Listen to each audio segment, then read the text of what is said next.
माल दूसरे को मत दे दो। ठीक है, जो भी है मेरे को क्लियर बताओ। बाद में मेरे को मालूम पड़ेगा माल किसको दिया है, तो प्रॉब्लम होएगा फिर। वो प्रॉब्लम आज छोटा ना होएगा, बहुत बड़ा प्रॉब्लम होएगा फिर इस बार। मुंबई टीवी हर खबर सच के साथ। ये आवाज़ आपने सुनी। ये आवाज़ एक ऑयल माफिया की है जो अरब सागर में सक्रिय है।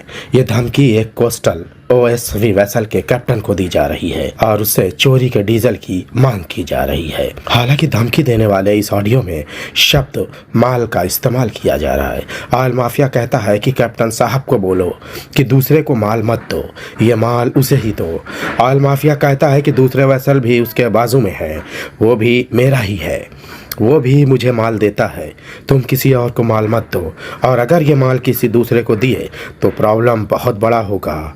इस धमकी में एक एक बात पर गौर करें, एक एक बात को ध्यान से सुने। अरब सागर में ये गहरे समुद्र में विदेशी वेसल में लाखों लीटर डीजल मौजूद होता है। जैसे ही वो भारतीय समुद्री क्षेत्र में दाखिल होते हैं, ये जानकारी अरब सागर में फैले सिंडिकेट के सदस्य ऑयल माफियाओं तक पहुँचा देते हैं और यहीं से ऑयल माफिया विदेशी और कोस्टल वेसल के कैप्टन को डरा धमकाकर उनसे औने पौने भाव में लाखों लीटर डीजल लेकर उसे भारतीय बाजार में बेच देते हैं। कैप्टन सबको बोलो दूसरे को माल मत दे दो। ठीक है, अभी आपके वेसल में माल था, आप बोलेंगे अभी नहीं करना, जाने के टाइम करना है। ऐसा मत करो, मैं डिटेल निकालेगा तो सब डिटेल मेरे पास आ जाएगा। आप दूसरे को माल दिए या नहीं दिए ये सब पता लगा सकता है। कैप्टन सबको बोलो, जरा बात करो उनके साथ। और पीएफएस तो मेरा ही वेसल है, आपके बाजू में ही है। उस पर भी मेरा चल रहा है बात, वो भी शायद उसका भी अभी टाइमिंग फिक्स नहीं हुआ है, वो भी नहीं तो मेरे को माल देने वाला है। वो 7-8 बजे मालूम पड़ेगा। तुम्हारा बोलो ना, मैं तुम्हारा भी लेके जाएगा, उसका भी लेके जाएगा।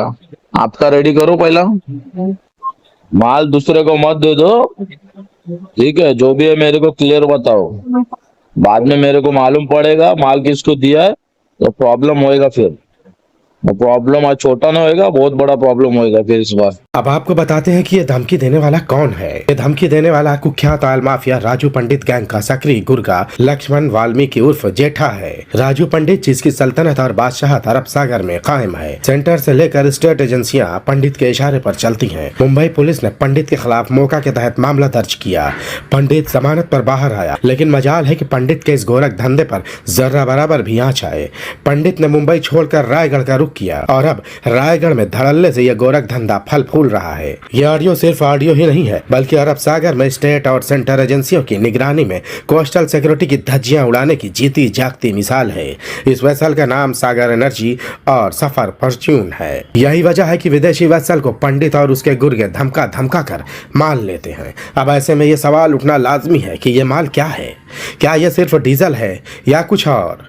यह जांच का विषय है, क्योंकि शहर में अगर विदेशी वेसल से माल के नाम पर कुछ और आया तो शहर में तबाही मच सकती है। इसका जिम्मेदार कौन होगा? क्योंकि इसी समुद्री रास्ते से 26/11 के आतंकवादी मुंबई में दाखिल हुए थे और 3 दिनों तक मौत का खूनी खेल खेला गया। उस समय भी कोस्टल सिक्योरिटी को लेकर सवाल खड़े हुए, लेकिन मजाल है कि ऑयल माफियाओं की सिंडिकेट पर जर्रा बराबर भी आंच आई हो। मुंबई और रत्नागिरी समुद्री क्षेत्र में सख्ती बरती गई। ऑयल माफियाओं के खिलाफ जमकर कार्रवाई की गई, जिसके बाद ऑयल माफियाओं की कमर टूट गई। यही वजह है कि कोकन के सारे तटवर्ती इलाकों से भागकर ऑयल माफिया राजू पंडित गैंग के गुर्गों ने रायगढ़ में शरण ले ली। पंडित और उसकी गैंग रायगढ़ में जबरदस्त तरीके से सक्रिय है। हालांकि आईजी कोकन रेंज ने रायगढ़ एसपी को इस डीजल तस्करी और इस सिंडिकेट को लेकर सख्त फरमान जारी किए, लेकिन आज भी अरब सागर में रायगढ़ समुद्री क्षेत्र में पंडित और उसकी गैंग पूरी तरह से सक्रिय है और Raigarh police Pandit and company के साम्राज्य के सामने शांत है।